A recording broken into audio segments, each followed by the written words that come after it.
Hey, what's up guys, TheCampingRusher here. Welcome back. I know it's been a while to another Factions base tour video. I let you guys know when we actually did the full-on base tour of Harambe or the Watches base last season that we're going to be doing base tours of bases around the Archon randomly.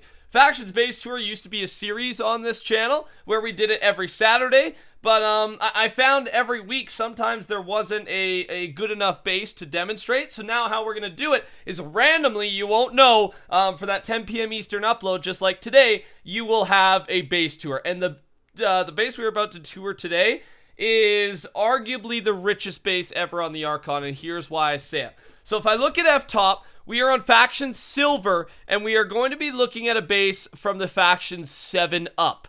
They are worth $5.2 billion.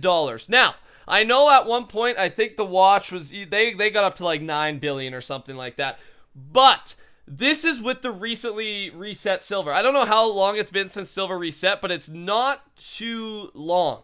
So my point is, when I was saying when the Watch or Harambe was becoming one of the richest factions on on the Archon, lots of you in the comments were like, wait, check 7-Up's base on Silver, and this was before the Silver reset. So they were even richer than this before the reset, but even after the recent reset, they are still extremely rich, and the base we are about to see is extremely nice. So first off, they've got I believe a corner claim here. I won't show the cords just in case. I'm sure everyone knows where it is though on Silver. They've got a full-on claim with all the walls, obviously a cannon base. They've got a big obsidian. This actually might be member boxes here on the side. We may have to peek in there in a sec, because I think that might be a big area for member boxes. And then right here, they've got, oh, looky this. This inner, oh, I thought it went all the way down. This inner top part of the wall is bedrock and obsidian checkered. So I wonder if that defends the IGs or just defends the top of their base or what's going on, but I've never seen a defense like that, so that's cool to see. They've got the melons on top just to look good, and then the big random Taco Bell pixel art on the top of their base. I mean, whatever works. You know, sometimes we see some weird pixel art, and I would say this is one of the more normal pixel arts, which is kind of surprising. So kind of a classic normal OP cannon defense here. Before we head into the main box, I do want to /descend downwards, and oh yeah, it does. Yeah, it looks like there's a bunch of member boxes here. So we won't go through all of these, obviously, because yeah, they're mostly going to be like this, right? Just a bunch of storage space, and there's a lot of these things. Then you're going to have some blaze farms. Actually, there's a member in here right now, Tarpon. We can TP out here, and yeah, you guys know how it works. It's all owner claimed, so the people in here are safe, but they are trapped inside, so they can't actually do any damage to the other boxes or the other bases. Actually, they even have IGs in some of these member boxes. This strategy also very much helps out the faction, because it will just increase their F-top value in the end. Just like when we were living in the Watches base last season, we ended up just increasing their F-top value along with us being safe, so it's a very good trade-off. But this is a huge area. Like, holy lord, they have dedicated a lot of room to boxes, man. Like, look at all of these things. Again, we don't really have time to go through every single one, but it's the complete, like, the L design, basically, because it's a corner base. So they've got a lot of room for a lot of members, and that's an important feature within a faction, is to make sure that your members, feel welcomed, feel protected. Actually, I'm looking through over here, and I really want to go see one of these things. I'm going to get some obsidian, so maybe we can check out a couple more of these things. But yeah, keeping your faction members happy is always a very important thing. This is the one I was looking through here. Is there more IG? Oh, it's Blaze. It's Blaze. Still, Blaze spawners do add F-top as well. They add up, of course. And this one's almost got the big L made out of dirt. This one's almost got a design into it too. So it looks like, again, I think pretty early on to the Faction Silver. I think it's been a month or less. So, yeah, I mean, pretty impressive. They've got this many boxes already made up and this big of a base already going. All right, let's get to the main event /top, and let's go right over here. Aaron Marin, I don't even know if that's an ally to these guys or an enemy, but either way, let's descend downwards and start taking a peek. So, right away, let's show off the main event, IG spawners. Now, we have seen more IG spawners than this in one place, but I would put this in the top 3 richest IG rooms I've ever witnessed, and probably a lot of you've ever witnessed, especially here on this show. So That's a lot of IGs. I mean, to give you a number here, what do we got? 1, 2, 3, 4, 5, 6, 7, 8, 9, 10, 11 times 3, 4, 5, 6. Oh, that's a lot. I think it's 11 and 11. So what's that? Is that 121? Am I still? I don't know if I'm still good at math. I don't know if I ever was. 121. That's just rows, and then we would have to times that by probably on average 3. So about, yeah, we're looking around 400 IG spawners, probably 350 IG spawners just in this one area. So extremely rich room in here. Something different about it too is there's a lot of room to expand. They've made it wide, right? Wide and long rather than depth. Usually you see not as big of a room, not as big of an area, and then the columns, they go way deeper down, like 5 or 6 down on each column. But yeah, something a little bit different than I noticed with this IG room. So this is obviously where they're getting their F-top and where they're making a bunch of their money here on Faction Silver on pvp.thearchon.net. So they've got their AFK room above. You can see it's just, I think they're just plain old room. It's just above with an obsidian AFK room, nothing too special. Down here, obviously, collection room. Let's /descend and go check that out.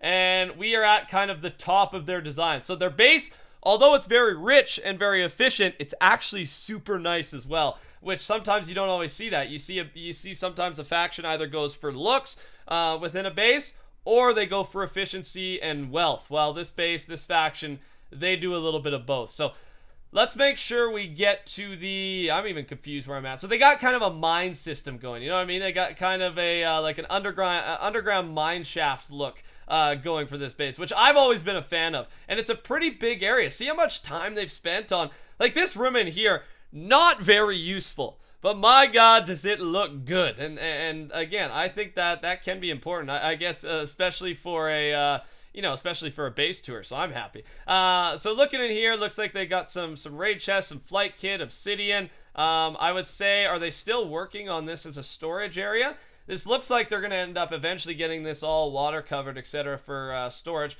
But right now, it's pretty unorganized. More or less raid chests, I would say.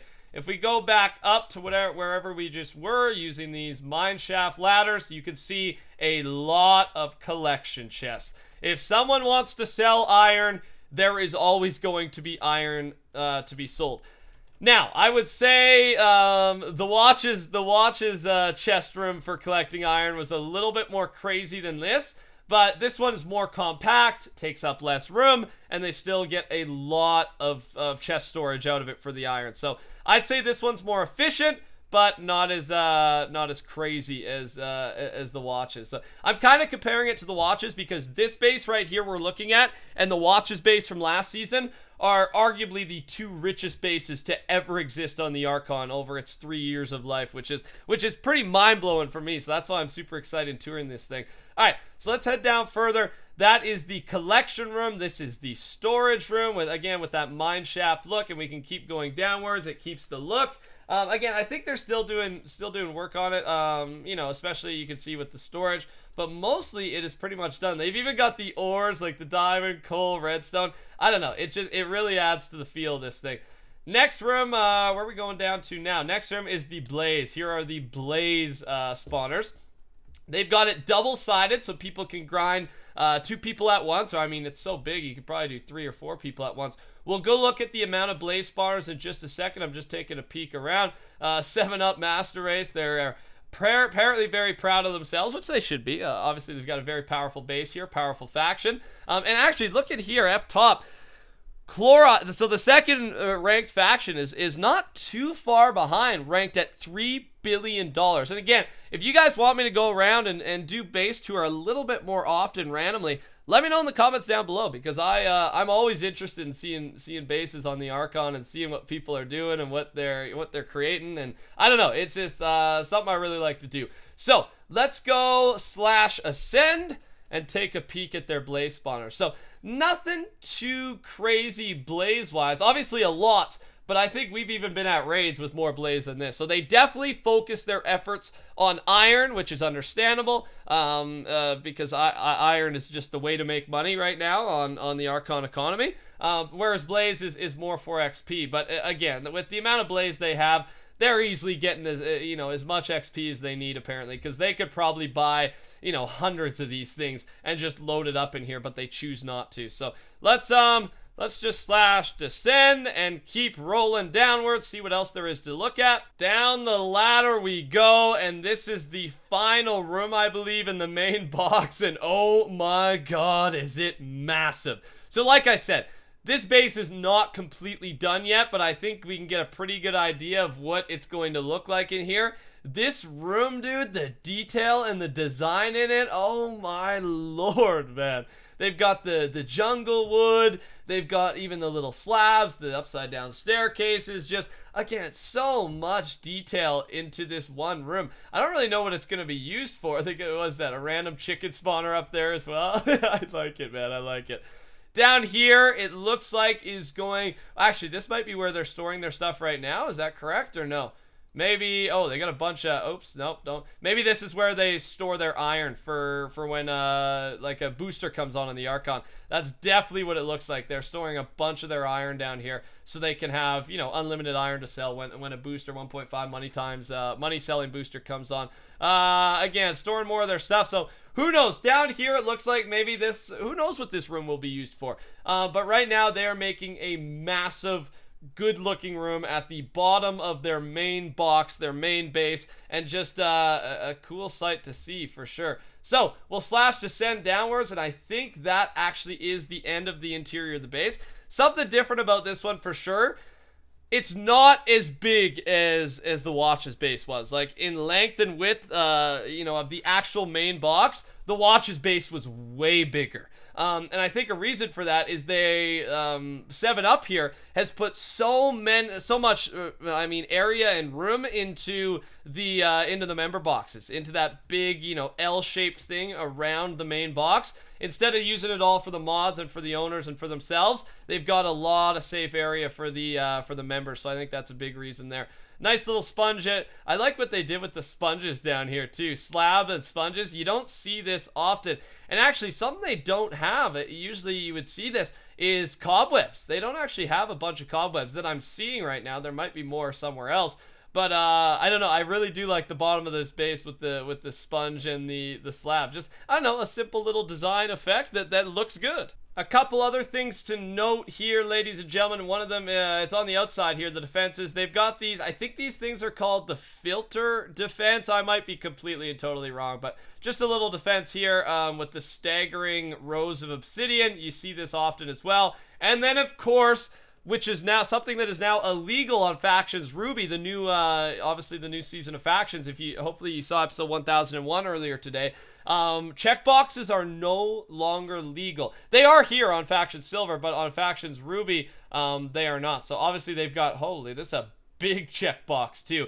So it's almost like a double checkbox, except some of it, actually, yeah, they aren't even done the other sand walls just yet, but these two, they are obviously done, and they've got their checkbox rolling. Kind of a standard defense these days on the Archon, and yeah, it's totally legal on any other server right now other than Ruby. If that, I mean, we can't really change that until a server's reset because, you know, obviously, like, look at all the time and work people have put into this. It wouldn't be fair to just cut people off right there. So at upcoming resets for different servers, that's when we would put that new rule into effect across all of the Archon servers. But other than that, ladies and gentlemen, that is a tour of, again, arguably the richest Factions base ever to exist on the Archon. Technically, though, because of the raid that the Watch had on, you know, on Temper Pandemic, they were able to get up to, like, whatever it was, $8 or $9 billion. So, the Watch ended up being the richest faction to ever exist. But again, 7-Up, just like the Silver has recently reset. 7-Up's got a lot of time to make up and to catch up to how rich the Watch got. So let me know in the comments down below, and by touching that like button if you guys want me to keep you updated. If they do, maybe let's say they hit $10 billion FTOP value, should we come back and relook at this base? Should we look at some other bases around the servers? Let me know in the comments down below, and yeah, if you're new around here, make sure to join the Rushers by subscribing. I'd love to have you on board. Lots of Factions content on this channel, now doing a bunch of Rocket League as well as some extra videos, so hopefully you're going to enjoy that. Other than that, I hope you all have a beautiful day. We'll talk to y'all later. Goodbye.